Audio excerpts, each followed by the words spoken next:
Good morning guys! Nandito na tayo sa Puerto Galera White Beach, no? So, dito tayo sa Queen of Isle mag-stay. So, check natin yung mga rooms nila.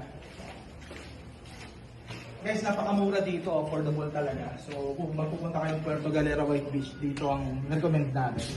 So guys, dito, ito, small room with 2 single bed, no? So, may private restroom na rin, no?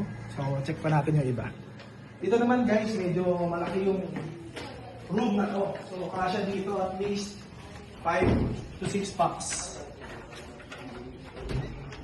So, ito yung room, no? Malaki, no? May TV, couch, and beds.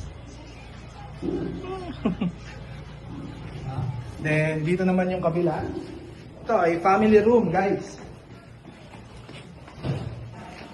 So, maraming room ha, meron pa sa taas. So, kahit company outing, meron tayong babagay para sa inyo. Okay?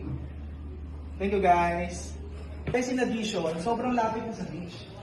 So, mga 2 minutes away, 1 minute walk. Nasa beach ka siya, makikita niyo siya.